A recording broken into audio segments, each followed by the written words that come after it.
जैसे कि मतलब इधर उधर घूमना है, गर्लफ्रेंड के चक्कर में ज़्यादा पढ़ना, ये सही नहीं रहेगा आमतौर पे, क्योंकि ध्यान उस समय फिर अच्छा अध्ययन हो नहीं पाता है।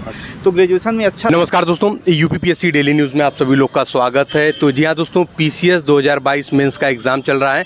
जैसा कि जीएस 4th का पेपर अभी समाप्त हुआ है, कैंडिडेट बाहर निकल के आए। आइए जानते हैं कि ओवरऑल पेपर अभी इनका कैसा गया है, कहाँ से की इन्होंने तैयारी, कौन सा अटेम्प्ट है, कौन सा माध्यम, वो सारी चीज़ें जो आप सभी लोग जानना चाहते हैं। सर आपका शुभ नाम क्या है? आशीष सिंह। आशीष सिंह। तो सर आपकी जो शिक्षा है वो कहाँ तक है? हमारा बीएड पीजी सब हुआ है। हालांकि हमारा कक्षा 9 से ही एम था सिविल का, तो यूनिवर्सिटी का एंट्रेंस दिए। ग्रेजुएशन हमारा एयू से है, कैंपस से। तो उसके बाद फिर तैयारी करने लगे सिविल का। 2012 से फाइनल हुआ हमारा ग्रेजुएशन। अच्छा सर, ये अटेम्प्ट कौन सा है आपका? अटेम्प्ट वैसे तो हम लगातार दे रहे हैं। पहले काफ़ी चेंजिंग आए, प्री में, मेंस में, सीसेट वगैरह, मेरिट में जुड़ना, तो काफ़ी वजह से 1-2 क्वेश्चन से हमेशा रुकता रहा। जीएस ठीक ठाक रहा हमेशा, आर्ट्स का बैकग्राउंड से हैं हम, तो इस वजह से थोड़ा कहीं ना कहीं दिक्कत रही ना हुआ। अब आरओ का मेंस भी दिए हैं।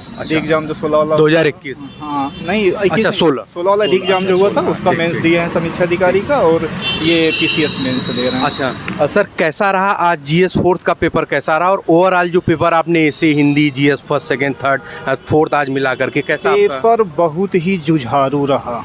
इससे पहले वाला जो पेपर हुआ, 3rd पेपर, उसे तो लगता था कि एकदम बस ऐसे ही उसे छोड़ के चले जाएं, या ज़्यादा ओपन शब्दों में पूछें तो लगता था ऐसा कि तोप के सामने रख के सीधे उड़ा दिया जाए। अच्छा। इस तरह से था। मतलब काफ़ी हुआ, लगा कि मतलब क्या चीज़ें, इतना जुझारू था कि किसी तरह से फिर उसको जूझा हुआ, नहीं लड़ेंगे, देंगे, जैसे भी होगा, जो भी होगा। इतना सब कुछ तपा गया है, मेहनत की गई है, तो कहीं ना कहीं से फिर दिए। और अभी जो पेपर हुआ और जो फर्स्ट मीटिंग हुआ था, उसमें जो अभी तक जो जीवन की तैयारी के हिसाब से हम अपनी तैयारी किए हैं, तो वही चीज़ें काम आई। और पढ़ी पढ़ाई रटी रटाई चीज़ें तो फिर लगभग किनारे हो ही जाती हैं, तत्काल वाली। लेकिन जो पहले से समग्रता वाला अध्ययन है वो काम आया।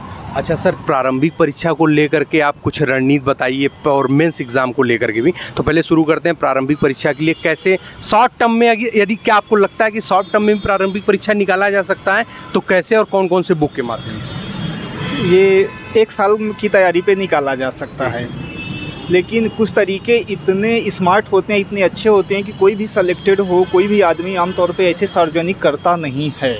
फिलहाल कहीं ना कहीं से कुछ ना कुछ हिंट्स दे देते हैं, क्योंकि काफ़ी मेहनत, काफ़ी तपने के बाद, 10, 15, 20 साल की लगातार मेहनत के बाद वो चीज़ें निकल के आती हैं। तो ऐसे ही सहज तरीके से तो कोई नहीं देता। लेकिन हाँ, ये है कि चीज़ों को करने से, कुछ चीज़ों को, खास बुकों को, कुछ चीज़ों को एक कवर करने के बाद कहीं ना कहीं उसमें कुछ खास चीज़ें ऐसी होती हैं, जब अब मतलब बाद में फाइनली समझ आने लगता है कि हमको क्या चीज़ पढ़ना है, कहाँ से, सब महीने वाली चीज़ एक एक दिन में कवर होती है। अच्छा, और सर करंट अफेयर को लेकर एक्चुअली सर लोगों के, छात्रों के मन में भ्रम भी है, क्योंकि देखिए एक्चुअली होता क्या है कि छात्र सोचते हैं कि उनको किताबें कहीं से बाई करनी पड़ेंगी। कुछ भी नहीं पढ़े, एक भी नहीं पढ़े, खास चीज़ें पकड़े, जैसे हम बताए ना कि समझ आ जाता है। हम समझे कि एक सिविल स्टूडेंट के नाते प्रेजेंट टाइम में जो विश्व में एक मतलब प्रमुख घटनाक्रम चल रहे हों, रूस यूक्रेन है, श्रीलंका है, क्वाड है, चीन को रोकने के लिए जो क्वाड का गठन किया गया ताइवान के परिप्रेक्ष्य में, दक्षिण हिंद महासागर पे, और या फिर जो मतलब एक जैसे कोरोना की महामारियां है, जैसा बदलता परिवेश है, जलवायु परिवर्तन की समस्याएं, इन चीज़ों को खासकर कवर कर किए प्री परीक्षा, प्रारंभिक परीक्षा के लिए। ये तो मेंस के पर्पज से ही, हाँ मेंस होता है। अब प्रारंभिक परीक्षा के लिए ये है कि उसमें थोड़ा से आयोग अब अपने हिसाब से अपडेट करता जा रहा है, चीज़ों को अपडेट क्या मतलब मॉडिफाई करता जा रहा है, क्वेश्चन टफ बनाता जा रहा है, तो थोड़ा सा डीप नॉलेज मांग रहा है। किसी चीज़ को नॉर्मल पढ़ के छोड़ने में काम नहीं चलेगा, उसका पूरा तथ्यात्मक। तो प्रारंभिक परीक्षा के लिए करंट अफेयर सर कहाँ से आपने पढ़ी?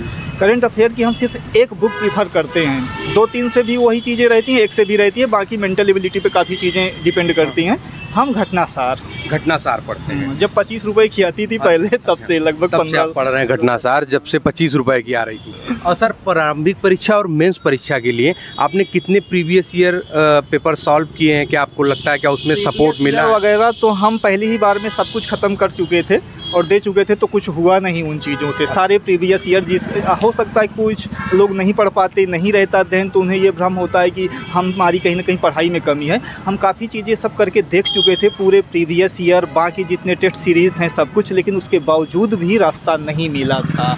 फिर एक अपने आप में कॉन्फिडेंस लाए और फिर कहीं ना कहीं टूटने की हालत में पहुंचते थे, लेकिन मन से इतना विश्वास था कि कमी कुछ भी हो हम दूर करेंगे, जो भी हो। हाँ, कोई भी त्याग, कितना भी समर्पण, कितनी भी मेहनत, इन चीज़ों की पराकाष्ठा तक हम जाने की क्षमता हमेशा से अपने आप में डेवलप करने की कोशिश की है और हर हद तक करने की भी कोशिश की है कि जहाँ तक संभव हो वहाँ तक करेंगे। लेकिन हमें चाहिए तो चाहिए यही, क्योंकि जीवन का जो इंटरेस्ट है वो बहुत ज़्यादा था। ठीक है सर। सर, छात्रों के लिए जो जूनियर छात्र प्रयागराज में आ रहे हैं, आप सर तैयारी कहाँ से किए? किसी कोचिंग के माध्यम से? कोई कोचिंग नहीं। पहली बात, कोचिंग हमें अच्छी भी नहीं लगी। जो भी पढ़ाते थे टीचर लगता था बहुत मतलब एक हल्की या ओछी चीज़ कह सकते हैं आप, कि पढ़ा रहे हैं सतही लेवल की चीज़ें। तो हम तुरंत ही डेमो 1 ही 2 क्लास करना बहुत उबाऊ हो जाता था, छोड़ के चले आते थे। चूँकि हमारा आर्ट बैकग्राउंड से था तो जीएस बाकी चीज़ों को, मुद्दों को, हिस्ट्री, ज्योग्राफी, पॉलिटी, और हिस्ट्री पॉलिटी वैसे भी हमारा फेवरेट सब्जेक्ट रहा है और एजुकेशन भी रहा ग्रेजुएशन में। और उसके बाद ज्योग्राफी वगैरह भी नॉर्मल की बुकों से भी समझ में आ जाती है, तो इकोनॉमिक्स वगैरह भी। तो इतिहास, राजनीति काफ़ी इंटरेस्टेड चीज़ें रही हैं, तो ज़्यादा हमें दिक्कत बाकी और चीज़ों की हुई नहीं कभी पढ़ने की, क्योंकि उनका हम ग्रेजुएशन पीरियड में काफ़ी अध्ययन किए थे और ग्रेजुएशन में हम किसी चीज़ की तरफ भटके नहीं, कायदे से पूरा सिलेबस ख़त्म किए थे। तो सर, जूनियर छात्रों के लिए जो प्रयागराज में नए आ रहे हैं उनके लिए कुछ मूल मंत्र आप बताना चाहेंगे जो आपने अभी तक एनालिसिस किया होगा? मंत्र ये है उनके लिए कि अगर कोई पहले से उसी परिप्रेक्ष्य से तैयारी करते हुए आ रहा है उसके लिए अलग होगा, क्योंकि हर आदमी की सिचुएशन अलग होती है। कोई इंजीनियरिंग की तैयारी कर रहा है, कोई मेडिकल के हिसाब से तैयारी कर रहा है, कोई सिविल के हिसाब से ही कर रहा है, तो थोड़ा से उस हिसाब से दिक्कत होती है, उसको समायोजित करना पड़ता है अपने को।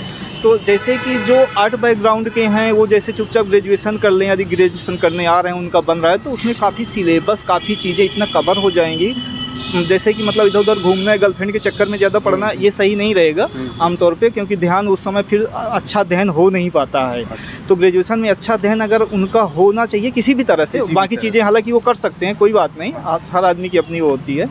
तो वो जब डीप नॉलेज हो जाएगा तो बहुत सहायता मिलती है, भटकाव की सारी स्थितियां ख़त्म हो जाती हैं। वो खुद एनालिसिस कर लेगा कौन कोचिंग सही है, क्या पढ़ना है, नहीं पढ़ना, नहीं 2 लाख दो, 5 लाख दो, और वहाँ बस वही रट्टम रट्टा चल रहा है एक सिस्टम के तरीके से, कुछ उसमें कुछ खास होता नहीं। बिल्कुल सर, आपका बहुत बहुत धन्यवाद सर, और आपका चयन इस बार इंटरव्यू के लिए और किसी बड़े पद पे सिलेक्शन हो, बहुत बहुत धन्यवाद सर।